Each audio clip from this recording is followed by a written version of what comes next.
Welcome to Go Get Great, the podcast for aspiring entrepreneurs and ambitious small business owners. I'm your host, Brittany, owner of Brittany Miller Socials and mother of 3. Go Get Great is all about helping you make life and business work together. You'll learn about the fumbles that helped get me and my guests to where we are today so you don't have to make them. So come join the journey with Go Get Great.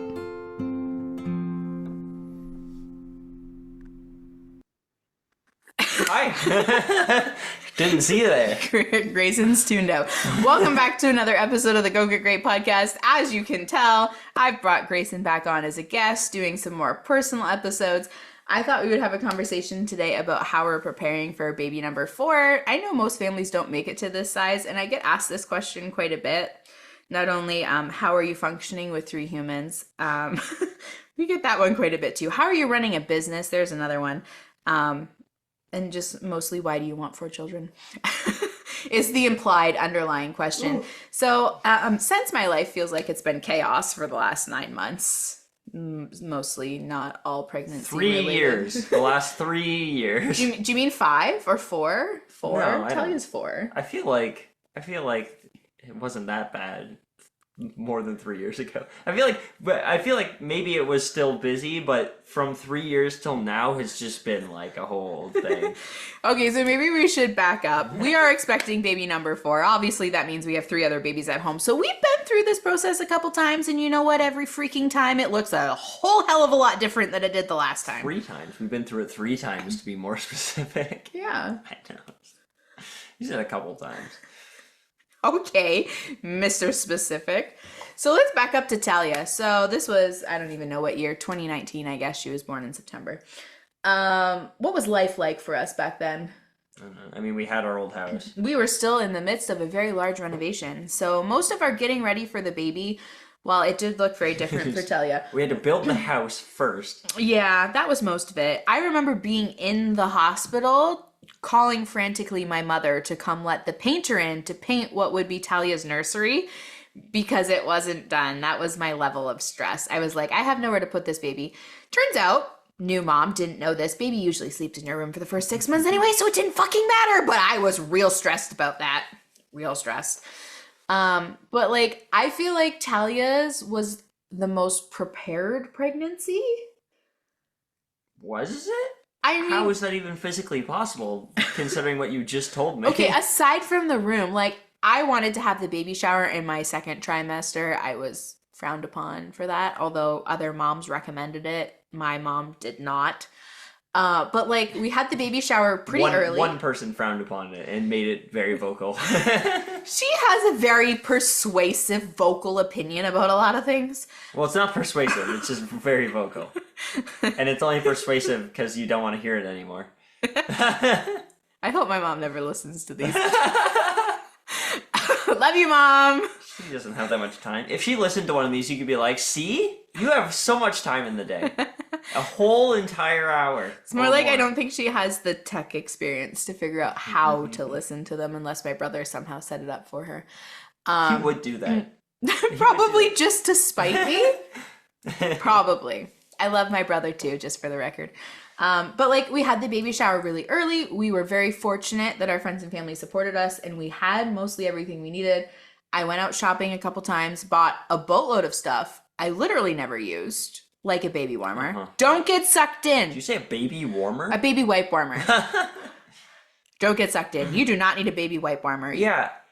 To tell you, I feel like none of our kids have ever cared about the temperature of the wipes. No, but I swear I saw it on a bunch of different lists on Pinterest, because I was Pinteresting the crap out of what I needed for a baby. And I was like, okay, well, if it's on all these lists, like, you know, we must need it. I feel like it's hard, though, because they don't really like getting wiped anyway. So it's like with Rhett now, it's just like, you're getting wiped.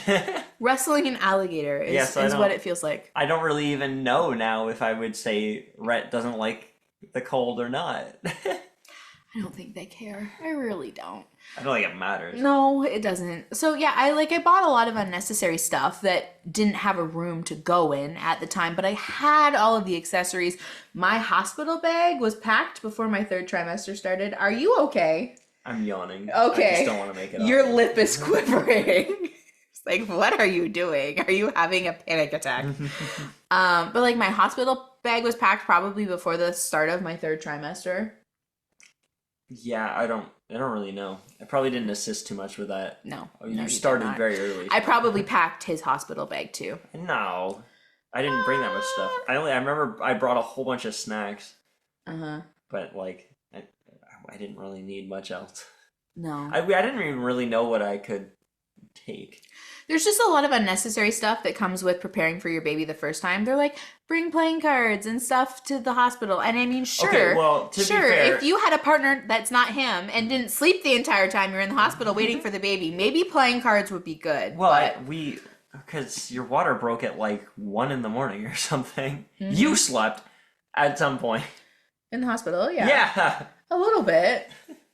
But to be fair, as much as you could. Talia's was also the longest, we're going to call it delivery in air quotes, because there wasn't a lot of pushing, but there was a lot of waiting to get ready to push.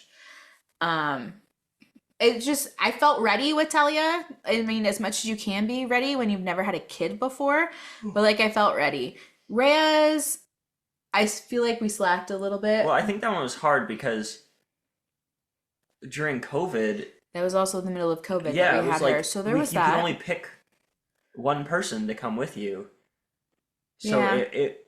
I mean, almost by having your mom be the person that goes with you, that makes you unprepared. Because you're going to be late or it's going to take an extra couple hours to pack anything. It was a scheduled induction for the record. Were you late for it?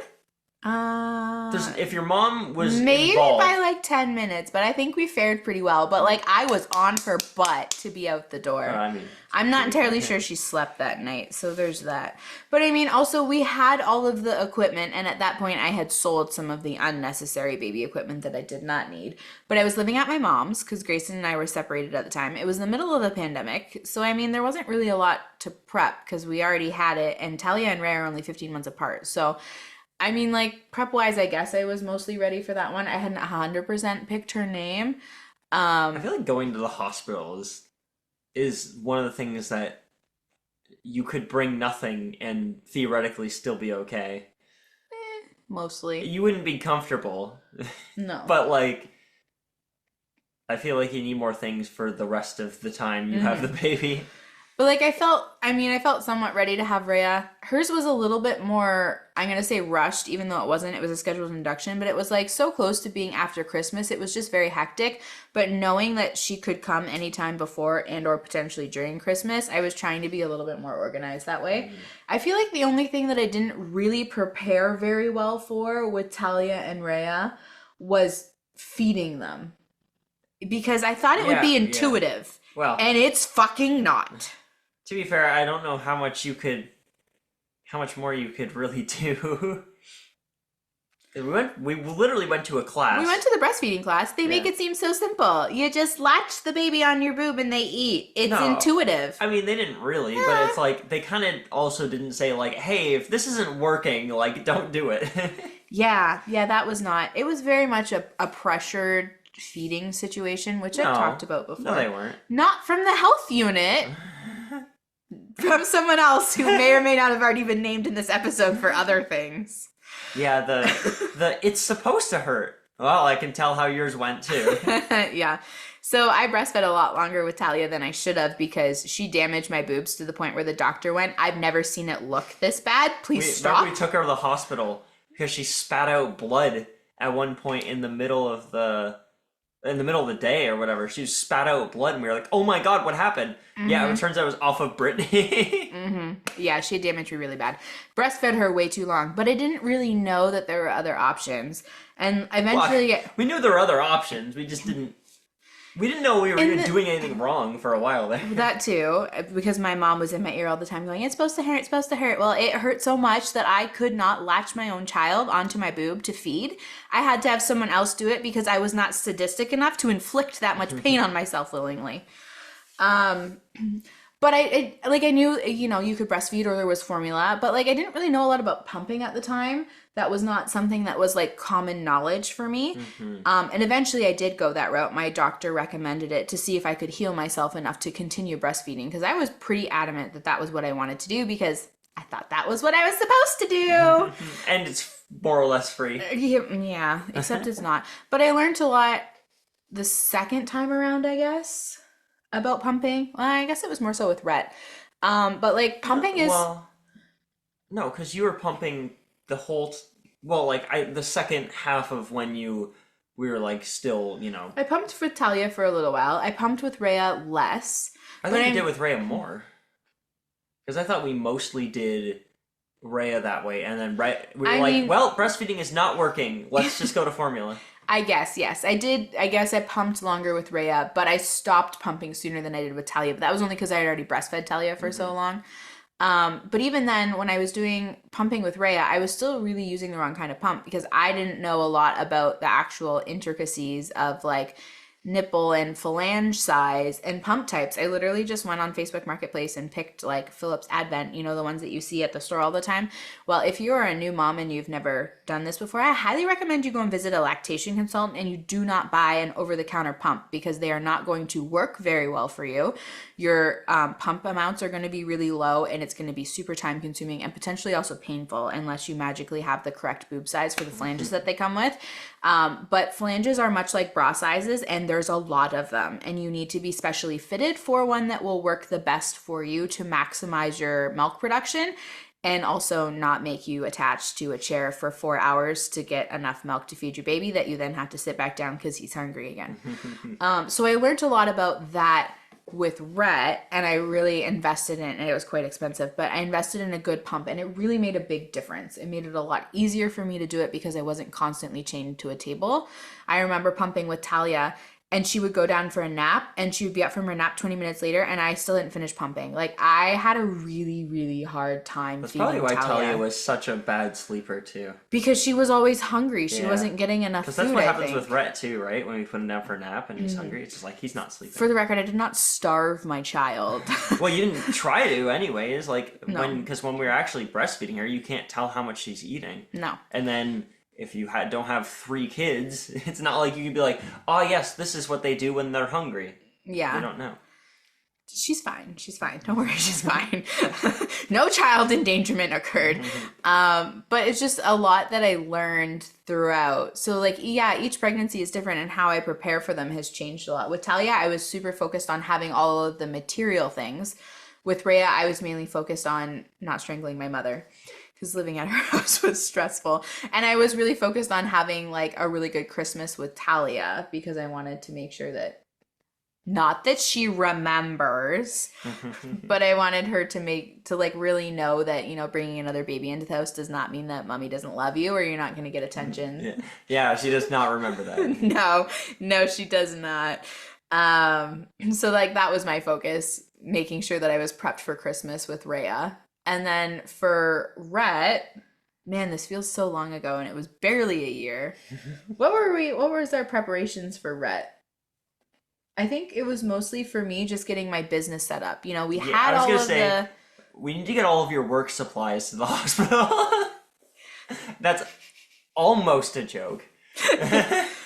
The nurses are sitting there watching me on my computer. What are you doing, darling? Well, I'm waiting for the induction meds. I'm like, oh, I'm working. Or like, after you gave birth, almost immediately.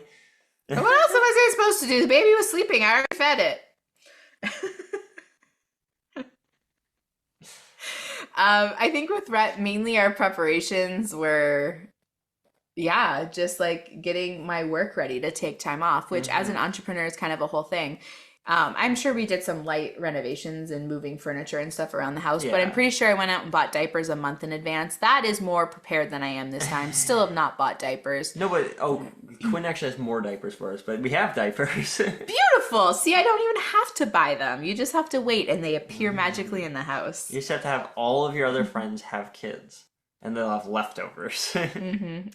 Yeah. And I had a couple friends that gave me business connections that gave me some baby clothes and stuff for them. I thought you were saying baby business connection, no. Which technically I guess sort of. And for Rhett, like we obviously didn't have boy stuff, so I had to go out and buy new clothes. It was a lot easier with Raiyah because we literally had all of the wardrobes. Half of the clothes in the newborn size were probably still in the closet from Thalia outgrowing them. Well, no, maybe they got packed up when we moved, but we have so many, so many things. clothes. That's the big preparation for baby number 4 this time, is getting rid of the things that we do not need, like kids' clothes that they've outgrown.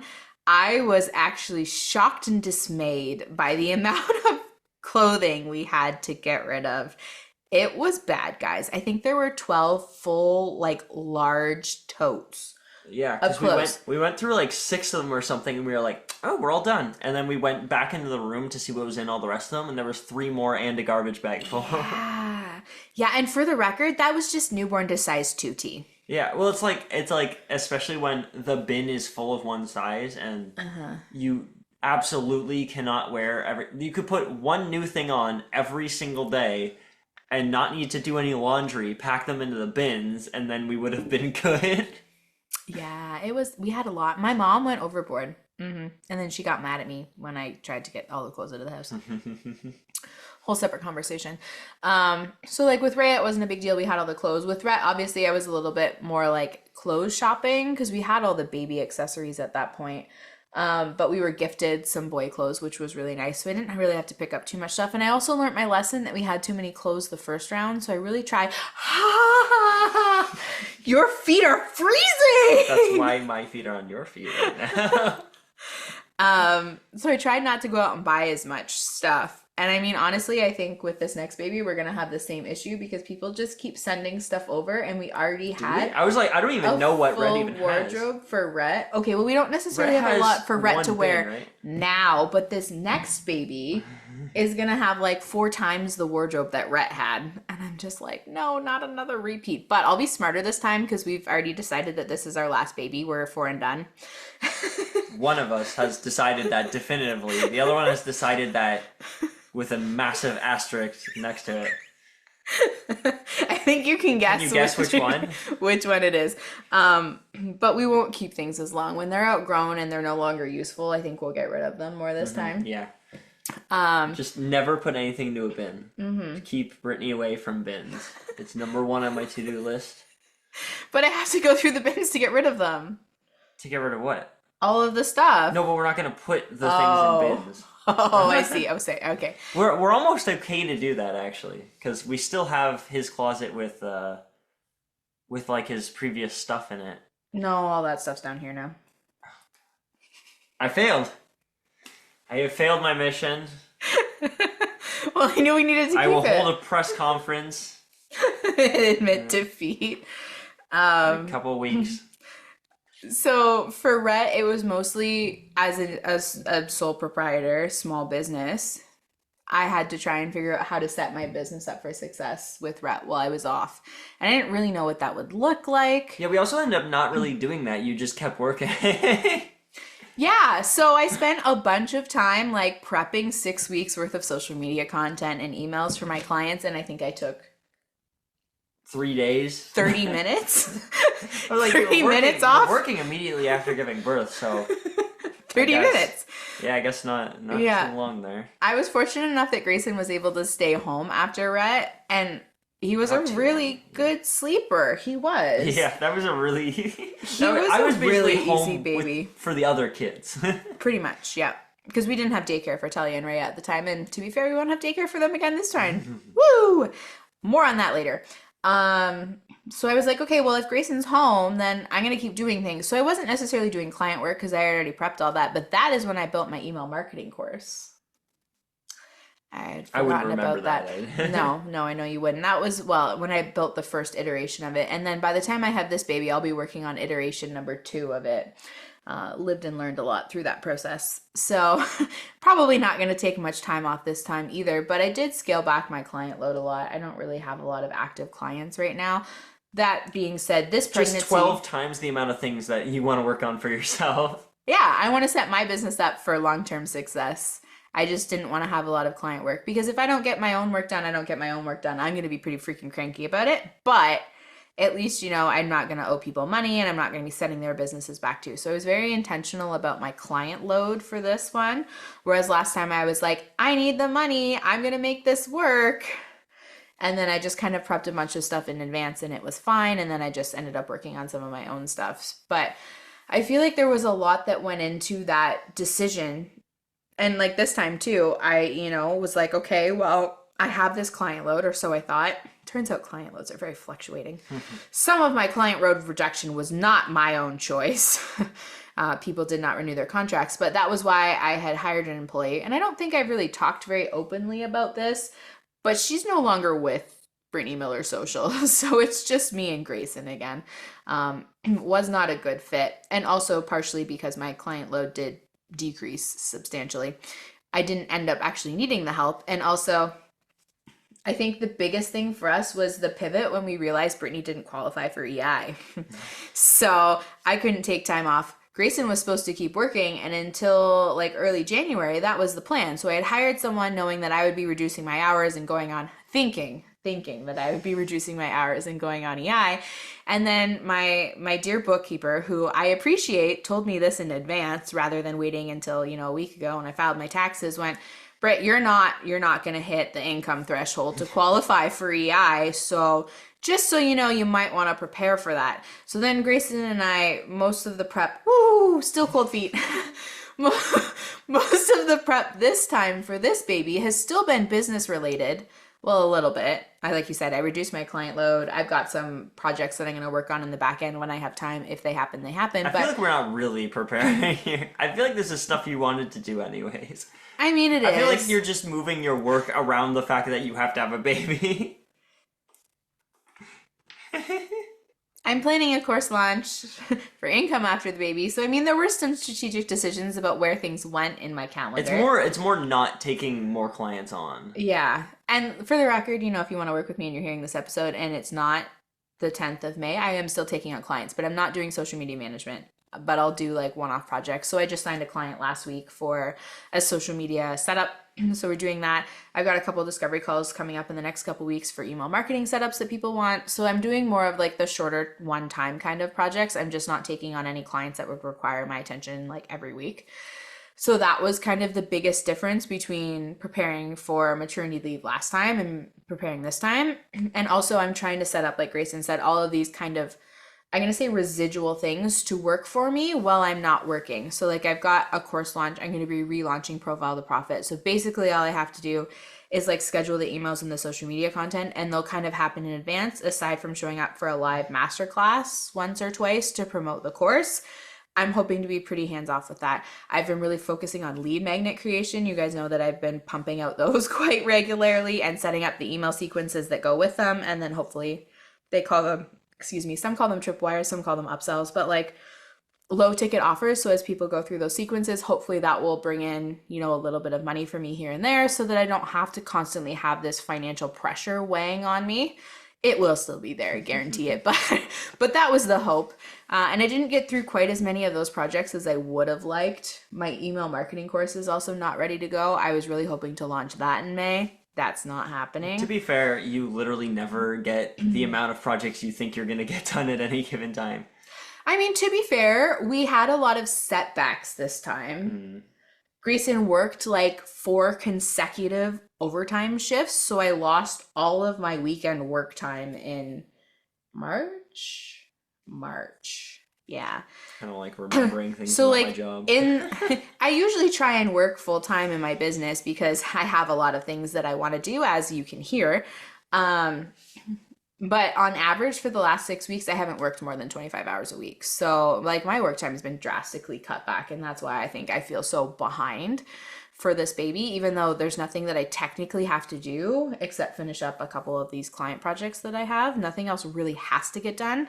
I'm just going to keep trying to work on as many things as I can. But for us this time, I think our personal life is undergoing the most change in preparation for this baby. So that's been the biggest thing that's actually been, I think, more stressful. It's harder. I think it's more stressful because it's also stress that you're feeling. Whereas last time with like with Thalia, it was the house, and okay, we were both a little bit stressed about that. You didn't really have any stress to get ready for Raiyah because you didn't really have much involvement in that. Rhett, I don't feel like either of us were very stressed for. No, Rhett was pretty easy. Rhett was solid. Grayson thinks we should have stopped after, well, 1, but like definitely 3. It's when you're home alone with one of them and you're like, wow, people complain about this? Damn. Yeah, but you can't get to the point where you can exactly. appreciate that unless you have more kids. We just have to get divorced or something and then split the children. They would hate that. You know how close all of our kids are. Yeah. How much they like yelling at each other and hitting each other and stuff. We're not getting divorced, for the record. over. We're not even legally married, so we can't get divorced. I don't know what's flying around in front of me. I was like, Anyway. don't speak too soon. I swear he loves me somewhere, you could start sometime. making a ton of money and then that Well, would be like, oh, I better get half of that. That would be nice. That would be the goal, to make a ton of money. That is why I'm self-employed and not working for someone else, because there are glass ceiling limitations on that. But we digress. This time I feel like No, those are normal ceilings. whatever. This time I feel like we've both been very stressed about that. Flashback to the conversation I had with my bookkeeper. Well, that realization made us like pivot everything in our personal life. We just got a second car in December. Might have thought that we really needed that. Turns out we didn't. But we didn't know that until 3 weeks after we bought it. So for the last couple months, we've been trying to sell our second car. Update on that. Didn't work. Too much negative equity. We were going to lose like $8,000 on it. So we actually just went real crazy. This is going to sound dumb to literally everyone but me. We sold both of our cars instead of just one of them because I had positive equity on mine. And by sold, I mean we traded it into a dealership. And it's technically an upgrade. A very freaking expensive upgrade. It's like the only way to get rid of one of the cars was to get rid of both of them. Yeah, without losing, like, having to pay like $8,000 up front was to like trade in vehicles. Yeah, because I had positive equity on mine. So we traded both of them in to get one vehicle. We're getting a Hyundai Palisade, so I'm excited about that. It's also a luxury model, which didn't help the situation. That made the price tag much more expensive. It's really nice, and I love some of the features, but I would have loved to find a non-luxury model one, but we couldn't. And this was the dealership that gave us the best trade-in value. So we probably actually did better this way, getting the luxury version than a non-luxury version. It's really hard to get a vehicle that seats 8 people that isn't either $80,000 or $1,000, and it's going to explode.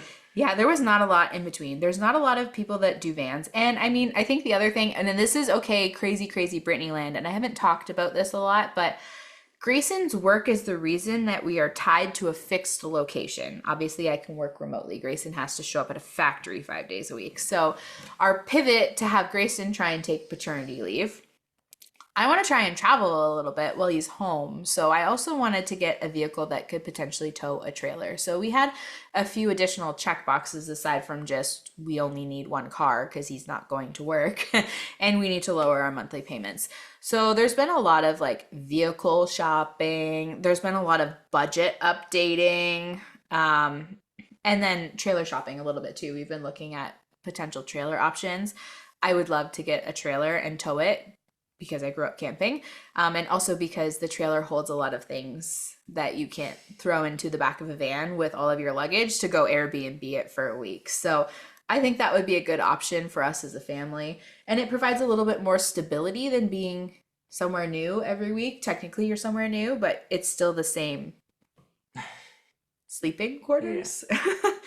Yeah. So there's been a lot of that. And then also in that process of trying to reshuffle everything, we realized that to make it all happen and have Grayson come home and to take such a huge income hit, I love EI, but 55% does not pay bills. Also, especially with my flexible income, we're now trying to find someone to rent our basement. That has actually been honestly the easiest part of the process, I think. Minus all the stuff that you can't see. Yeah. They're like The bins over getting here. the room ready for the renter, not the easiest part. But I didn't really think that there was going to be very much interest in a bedroom rental. So like they're not even getting the whole floor. It's going to be mostly shared. But they'll have like their own private room. I didn't think that there would be much of a market for that, but apparently there is. Yeah, it's cheaper. If you can't afford a whole apartment, then get half of one. I mean, I guess, but It's like literally how roommates work, I guess. well, yeah, but I didn't think that there would be a lot of people that not only are looking for this in our physical location, but it would also be willing to live in a household with 6 people, 4 of which are very young, loud children. So that actually amazed me, but now that we've found out that there is interest, we're trying to like physically get the room ready. I'm feeling very overwhelmed, even just sitting here recording in my office, looking at the piles of stuff that are behind my computer and you can't see. I bet you the audio sounds great though. Because there's so much stuff. There's less. Yeah, I don't really understand that, but it's better for audio quality. But just like the getting ready for this baby process, because it has required so many things. And it just felt like everything was a domino and we couldn't do anything until 3 weeks ago. Because a lot of it hinged on our taxes and our tax return. Because I didn't know if I was going to owe, and if so, how much, and like X, Y, Z. So like we couldn't really make any of these decisions until that was done. So like it was super stressful from like early January when my bookkeeper told me this until like 2 weeks ago when we filed our taxes. And now it's just 3. 3? We only got the tax refund last week and only took like 7 days. It took 9 days, like a week and a half. And Anyway. 3 or 4 weeks. So it was like super stressful, and then it's been like dominoes of busyness. Well, we've been trying to like put all these pieces in place and contact insurance and get quotes for things and blah, blah, blah, and put up marketplace listings and now try and purge, which honestly was much needed. I'm glad we're doing this, but it's stressful because now it feels like it's on a timeline. We got too used to getting ready for kids that we decided to just make it harder. It does feel that way. And my ambitious goals of traveling are definitely the biggest issue. I think that's causing a lot of the I bumps. think me just going on paternity leave is kind of the biggest issue. And I think a lot of people are going to raise eyebrows about this. I know that my mom and our mother-in-law were maybe not super enthusiastic. In fact, they were the opposite of enthusiastic when we said we were going to try and rent the bedroom downstairs. They have a lot of safety concerns. Yeah, I mean, unfounded safety concerns, I think. But I know, but it's just so interesting to see because it really brings up a conversation about values and generational differences. Whereas like to me, my value is time with family and like opportunity to travel and grow my business and focus on that.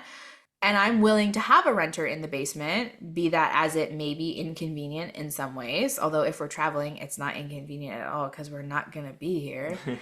And our parents are just like, no, that is unconventional. Don't do that. As if literally anything I've done in my life has been conventional. I feel like everybody listening knows that even more than we do.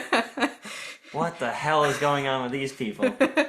Yeah. Have 4 children, not married, buy 2 houses, live with your ex when you're not together, have a kid with him when you're still not together, all those things. Yeah, very unconventional. And yet every time I tell them something, they still raise eyebrows. You'd think at this point they would just accept that I just do things differently. That is one way of putting it. What? It's one way of putting it. How would you put it? Do things differently is an understatement. Okay, it's not like I've shaved my kid's head and moved us out into the middle of the desert to start a cult. Like, there is still some convention to what I'm doing. Yeah, but when you said that out loud, did you consider it? No, I don't want to live in the desert, and I don't want to shave my kids' heads. Starting a cult, though. I don't really want to do that. List. Don't really want to do that either. Thank you very much. Maybe a membership, but for my business. It's coming. But not a cult. Be aware of what happens after you sign up for the membership. You're not helping. You're not helping. So unconventional. Yeah, things are. So we'll see how things progress. But in terms of getting ready for the baby, we did set up the bassinet. we moved the change The baby. table this weekend. 1 month away from being born, now has a place to sleep. Yeah, he does. So it's just so different to see how you prepare for babies differently depending on the different stage of life you're in. Like if this was my preparation for Thalia, I honestly don't know that I would be able to function without having constant anxiety attacks. And this time we're I'm just literally like recording a podcast right now instead of, tackling our problems. A little bit of avoidance. But I'm excited to see how this all comes together when it's all done. The doing it part is not great, but I'm really hopeful that we will be able to do some traveling in the fall and that Grayson's going to be able to take a full 12-month paternity leave. Oh my God. Wouldn't that be say nice? Say that out loud and like... I do. I am saying that out loud. I've been manifesting it. I get goosebumps. I get a little lightheaded. I think it'll be the weirdest for Grayson because as much as he doesn't always love his job, because I mean, all factory work is stressful, I also don't know how he's going to do in full-time parenting mode. No, I think that should be fine. I mean, like, anytime I take time off, that's just what happens. I know, but you only ever do it for a short period of time, and you always know that there's a light at the end of the tunnel because eventually you're going to go back to work. No, because it's usually... that's the opposite of a light at the end of the tunnel. What? Well, if the kids are really stressing you out, it can be like, at least I'm going to go to work. You'll get your legs smashed by a truck, and you won't have to take care of the kids anymore. Like, what? Well, I won't have legs after that. Like, what? See, no. I have the opposite problem. I love my job so much that it's sometimes hard for me to not work. Well, I mean, yeah, you also don't have to go to a factory. Mm-hmm. But it's it's usually when I know that I have to go to work the next day, where it's well, I don't want to have to spend the rest of this day doing 26,000 things for a toddler and then go to sleep right after. It's I don't have to work tomorrow, whatever. Mm-hmm. I've got a year of not working. We can stay up all night. Just a different with the kind kids of work. Partying. As long as I get to sleep, I don't care what you do with them. So I think that's the biggest thing. I'm also really excited for some, I don't know, changes, not really changes, but some pre-decisions. That's not a word. Only Brittany would come up with pre-decisions because she can't make any on her own. So now she's got to come up with pre-decisions for her normal decisions that somebody else has to make for her. It's so interesting to hear him say that because a lot of times he's complaining about investments that I've made, which are decisions that I've made, but I can't make decisions. What are pre-decisions? Well, I've pre-decided certain things about how this... Oh, so they're normal decisions. They just haven't been, put through the, They haven't been put through the focus group. The mom test. I am most likely not breastfeeding this baby, at all. I will pump for a little while. Pumping's easier when Grayson's home, so I'll do that because formula is kind of expensive. But we will also be maybe formula feeding. I mean, as long as my milk supply is good. My main thing is that I value sleep. Very highly value this. So part of it needs to be Grayson feeds the baby at night. So pumping and or formula allows for that. So one of the two are going to be happening so that I can sleep, because that was, I think, the biggest difference between Thalia, Raiyah, and Rhett is I slept a lot better with Rhett, A, because he was a good sleeper, and B, because we went on formula so fast. Because my milk supply was not good. Well, I did pump for a couple of months. I don't remember because he always slept really well. I think I only pumped for 6 weeks, and as soon as you went back to work, I couldn't keep it up anymore. Yeah. But it was just so much better with Rhett because I was well rested and I wasn't cranky, and I knew that I had support and help with some of these things. Whereas, now, if you wanted somebody who was cranky, was that you or was that me? No, no, I'm always the cranky one. Mm-hmm.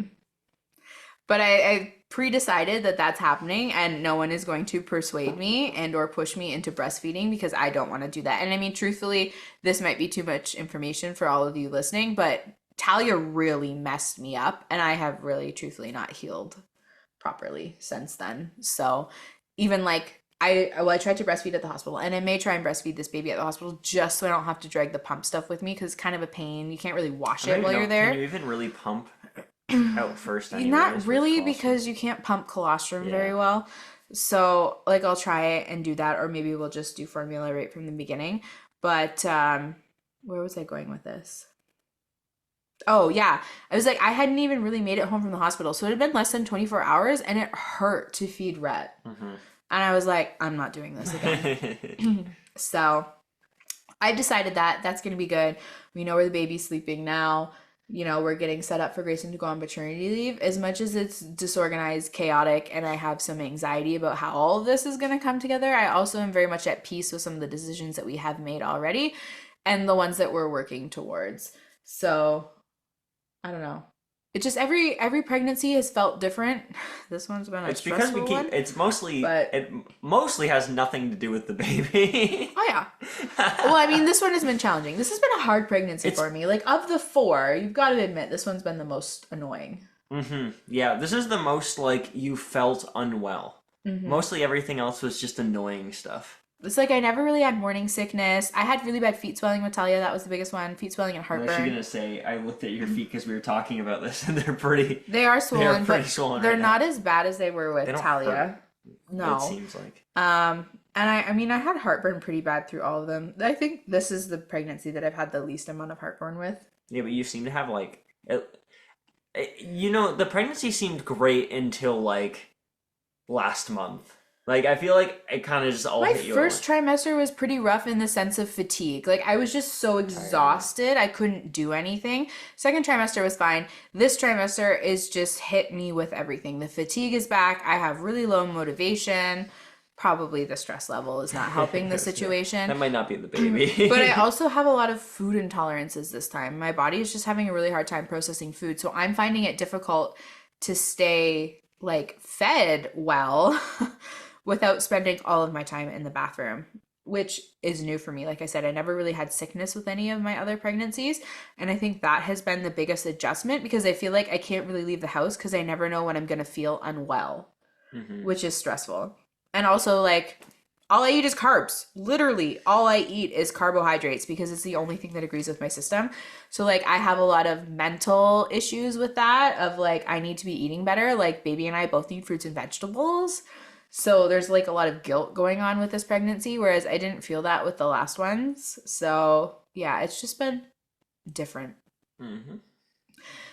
But less than 30 days now, and we'll do an update after and let you know how everything goes. But, oh, and I don't know how I'm going to air these, but we did a separate conversation about baby names, which is usually the other very stressful piece of getting ready for the child. For boys. I feel like for girls, it was, like, really easy. So stay tuned for that one. Maybe it's aired already. Maybe it hasn't. I haven't decided. Maybe I'll put it out after the baby. But yeah, I think we're getting closer. We're still 30 days out. I'm not anticipating that this baby is coming early. That's the other thing.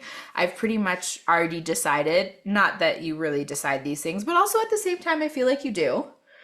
Like, my body just does not seem to relax. I'm wound very tight. And I feel like unless my body has an epidural, there's no amount of natural labor that's going to ever happen. So if I had to describe you in, like, 3 words, it would be wound very tight, to be fair. Yep. So when people are like, you don't choose when your baby comes, I was like, you want to bet? You want to bet? It's the conversation I was having with, who was it? I can't remember, where I was like, she usually gives birth around the day, and people are like, that's such a weird thing to say. I'm like, well, but then you remember she's had 3 other ones, so there is a trend. Yeah. Whether you get induced the day of or... Thalia's was, I'm going to say natural, quote unquote, in the sense that my water broke, so I didn't have a choice, but my other 2 were inductions. I fully anticipate this one will be an induction too. So it'll be very scheduled. I'll know when it's happening. I'll have time to prepare. Yeah, they like inducing you. Well, they were also worried about Rhett's size. They thought he was small. I mean, he was smaller. He was 6 pounds, 12 ounces or something. Wasn't he like literally right at the like, if he weighed very little more, it wouldn't have been an issue at all? Pretty much, yeah. Like they were just like hyper paranoid.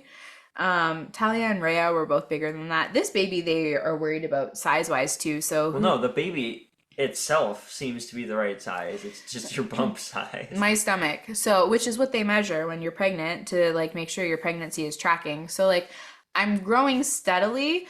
I'm just 3 inches smaller than I should be for how far along through my pregnancy I am. Although with the amount of carbohydrates I've been eating, it just baffles me that I have not gained the weight in my stomach area for them to measure it there. Maybe they're measuring uterus, not belly fat. Who knows? Potato. But they keep sending me for all these ultrasounds. But I fully anticipate, because they're so concerned about baby size, even though he's measuring perfectly on trend with my due date of May 20th, that they're still probably going to schedule an induction, because they tend to do that. Also, when I was at my last OB appointment, she went, yeah, I've had a lot of the paper forms come back. And she's like, I've been doing a lot of those swabs, which they do at 35 weeks. She's like, which means that I have a lot of you do all at the same time. And what I know about the hospital is they do not like to be overwhelmed with babies, because there's only 3 delivery rooms in the St. Thomas Hospital. So they're going to schedule the shit out of all of us so that there's no overlap. So I'm pretty confident that I'll know exactly when baby's going to be arriving, and I'll have enough time to get ready. It's not going to be another one of those spontaneous, my water broke in the middle of the night kind of situations. Unless by some miracle this baby just wants to be challenging and come like 3 weeks early, which I don't anticipate. Yeah, I think we'll be pretty set and ready to go, because I'll be able to mark it on a calendar. My mom's like, why do you like that? I was like, so I can mark it on a calendar. I like to control things wound very tight, remember? Inductions and I get along well. So yeah. Any final words or comments about preparing for babies that you want to throw out there? Don't prepare. That's pretty much the lesson that we've done here. Don't prepare. It was we prepared for Thalia and then got rid of half the stuff we bought, and then we prepared for Raiyah. But it was what was it that we prepared for Raiyah? I don't even remember. Mostly Christmas. The Christmas. Oh yeah, it was the Christmas. So it had nothing to do with her at all. No. And then Rhett was nothing. We prepared. My business. Yeah, we prepared it, but then it ended up not needing to. So just don't prepare. Or prepare for everything, and then it will make you feel like you didn't need to prepare for anything. Just don't prepare. It's like the other thing we need to start preparing for is the fact that we've more or less decided that we're not having children. And that is a new conversation, because we haven't done that before. To be fair, babies only need 2 things. They need to eat and they need to sleep. I guess they also need to poop. So make sure you've got diapers, a bed, and food. That's about it. And that's the bare minimum. And you'll probably actually be pretty set. Yep. And like maybe some personal soothing things for you in case you have a bad labor. Ice cream. Yeah. Hamburgers. Set somebody up to bring you a hamburger after you deliver. Oh, yeah, I'm always starving. That's one thing. And I have always somebody deliver in the middle of the night. And then none of the food places are open. You need someone on the outside that can like deliver things to you. Or somebody that can leave the room and grab you stuff. But which is better now that we're not in the middle of COVID lockdown. Rhett's delivery was easier because you guys could come and go a little bit. The girls could come and see me at the hospital. I wasn't allowed to have visitors, and my mom wasn't allowed to leave with Raiyah. Otherwise, she wouldn't be allowed to come back. So that makes it easier. But no, I meant more so like not getting pregnant again is the other thing that we need to prepare for with this baby that we haven't had to prepare for before. So it sounds we'll see how that easy. goes. We'll see how that goes. There's too many options, and I haven't looked into any of them. I know pretty much everything there is to know about cars, houses, trailers at this point, but not so much about not getting I pregnant. feel like we still don't know anything about cars. I know that they're very expensive. That's about all you need to know. And there are also not very many options with 8-seaters, which is the other thing. So if you're planning on having multiple kids, your options are pretty much a minivan, of which most of the car brands will make one version of, and that's it. If you want Apple CarPlay, you need to be 2017 or newer, except for Toyota. Grand Caravans. No. Grand Caravans? Yeah, so Yeah, Dodge, over you got to be over 2019 because they were 2 years late to the party. So that limits your options right there. Or you can get some larger SUVs like a Toyota Highlander. I didn't like that one. It has less trunk space than the other SUVs. The Palisade's good. Yeah. Just talking about cars. I think it's relevant. To preparing for a baby. Well, yeah. I guess. Well, that was the other thing. It feels like every time we have a child, I kind of switch vehicles. So when I was pregnant with Thalia, we had cars, and I got an SUV. And then I realized very quickly that I had a Tucson, so like a short SUV. It was useless. Yeah, it had no trunk space. So then when I got pregnant with Raiyah, that's when we upgraded to the minivan, and I kept the minivan, a Kia Sedona, through Raiyah and Rhett. And then this time we're going with the Palisade so that we have some towing capacity because minivans don't tow shit. I feel like you really don't need to worry about getting an 8-seater unless you have at least 2 kids, though. Yeah. Oh, well, 3. Like, we did okay. Our 3 kids are currently all sitting in what is the middle row of our minivan. But you can fit 2 big car seats and a booster seat, or 2 big car seats and a portable car seat in the back, in a back row. So, I mean, technically, if you had 3 kids, you could still get away with a 2-row vehicle, which opens your options. But you still want the trunk space if you have 3 kids. So. Yeah, because the strollers just take up a lot of room. Yeah. But with 1 kid, I feel like you could probably get away with. I think you could have a car. Any vehicle at all. Yeah. So, I mean, there's a lot of considerations that way. And with the prices of vehicles right now, kind of a big consideration. That's one of the other reasons why we've decided we're done at 4. Because pretty much any more than this, and we would need to get an actual bus. Bigger house, bigger car. Yeah. That just sounds very They don't make strollers with 3 seats in them. That is not true. Why would you need it, though? I guess if you had twins or triplets. Triplets. Like, by the time you had 3 kids, one would be 3. They don't need the stroller anymore. That is not true. You could have Irish twins, then they're only like 8 or 9 months apart. Maybe 10. Yeah, but you would need 3. Uh-huh. But you could have like Irish twins. I mean, you can't have Irish twins twice, but like you could Irish triplets. You could have 3 under 2. But you would still have like a 2-year-old. Mm-hmm. They'd still sit in a stroller. Raiyah, when she was 2, I don't think did. Raiyah still sits in the stroller sometimes. Yeah, not by us wanting her to. Or... Right. But you still have to have that option available if they do want to. So, I mean, that was a big thing. Anyway, I think we've kind of gotten off track here a little bit. So we're just going to wrap this up. But hopefully you found some value and or entertainment in this episode of Go Get Great. We'll be back next week, probably with something a little bit more productive and marketing focused. But right now, organizing my life has been my priority. So I thought I would just share that with you guys because life and business are intertwined. And if you don't talk about the one, then you're just not talking about the other because they impact each other. I'm not even making sense anymore. We need to go to bed. We'll see you next week. Bye. Thank you so much for tuning in to Go Get Great. I hope you found some useful tips and tricks that can help you make life and business work together. If what I said resonates with you, please share it on social media and don't forget to tag at Brittany Miller Socials so that I can celebrate you for taking those first steps towards achieving greatness. Remember, success doesn't happen overnight. It takes dedication, hard work, and a lot of spirit. So don't be afraid to dream big and go after what you want. Keep striving for greatness. You get closer with every step forward, no matter how small they may seem. Until next time, go get great.